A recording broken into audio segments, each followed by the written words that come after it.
आज हम लेकर आए हैं उत्तराखंड की बड़ी खबरें। मंगलवार को रुद्रपुर में पीएम मोदी की पहली चुनावी रैली। घर से ट्रैफिक डायवर्जन का ये रोड मैप देखकर निकले।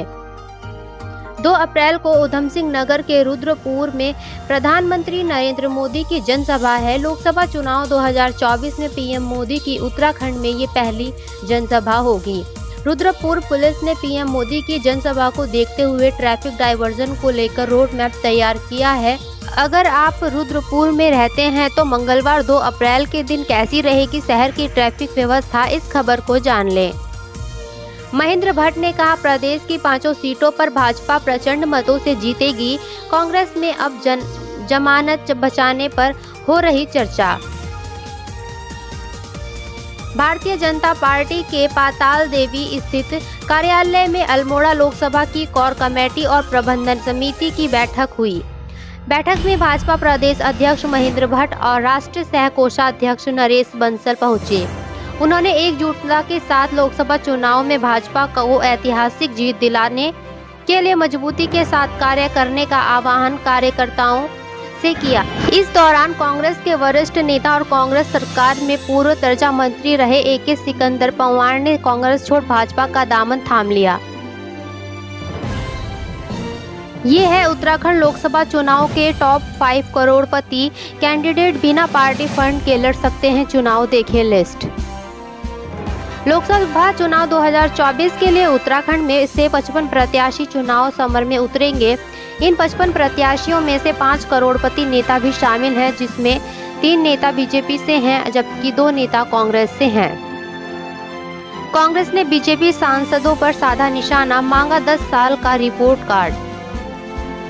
लोकसभा चुनाव को लेकर देश भर में राजनीतिक दल तमाम मुद्दों को लेकर जनता के बीच पहुंच रहे हैं। ऐसे में उत्तराखंड कांग्रेस ने अब सांसदों के पिछले 10 साल के दौरान किए गए कार्यों का हिसाब भाजपा से मांगा है। कांग्रेस ने चुनौती देते हुए कहा, भाजपा के सांसदों ने यदि कार्य किया है तो पार्टी अपने सांसदों का रिपोर्ट कार्ड जारी करे। रस्किन बॉन्ड से मिले पूर्व मुख्यमंत्री रमेश पोखरियाल निशंक। हिमालय में एक लेखक गांव पर की चर्चा।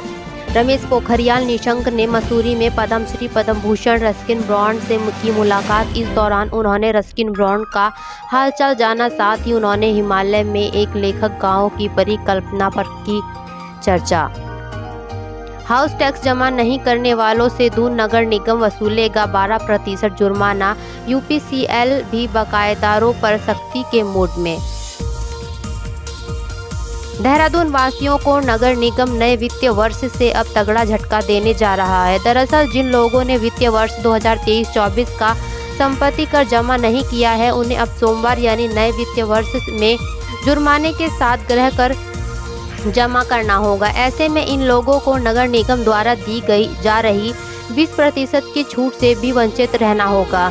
इसके साथ ही पावर कॉर्पोरेशन भी बिजली के बिल जमा नहीं करने वालों पर जुर्माना लगाने की सोच रहा है।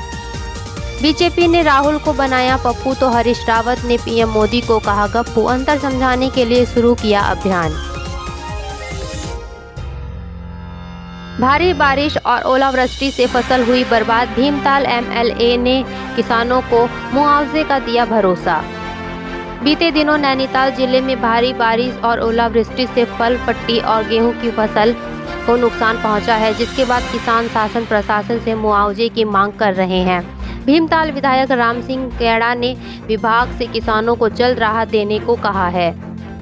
संदिग्ध परिस्थितियों में युवक की मौत, पड़ताल में जुटी पुलिस।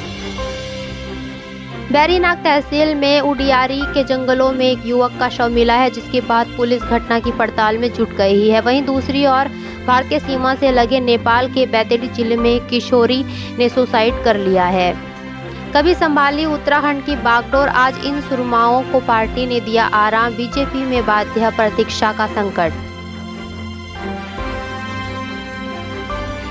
उत्तराखंड में 12 सालों में 17% घटी कृषि भूमि, लेकिन उत्पाद में हुई बढ़ोतरी। प्रदेश में बढ़ती जनसंख्या के कारण शहरीकरण बढ़ रहा है, जिस कारण कृषि भूमि दिनों दिन घट रही है। लेकिन अच्छी बात यह है कि कृषि उत्पादन बढ़ रहा है।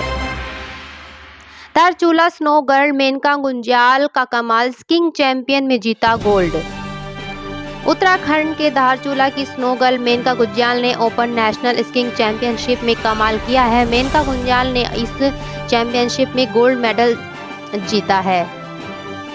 टिहरी के बयाड़ गांव में मकान में लगी आग, फायर ब्रिगेड ने मुश्किल से पाया काबू। देहरादून में युवक की किडनैपिंग की सूचना निकली गलत, प्रेम प्रसंग से जुड़ा मामला। देहरादून एसएसपी अजय सिंह ने युवक के अपहरण की सूचना को गलत बताया है। एसएसपी ने बताया कि युवक को कुछ लोग बिहार ले जाने आए थे। इसकी सूचना लड़के की मां को दी गई थी। 6 साल की मासूम को हवस का शिकार बनाने वाला युवक गिरफ्तार, पूर्व में भी पॉक्सो एक्ट में जा चुका है जेल।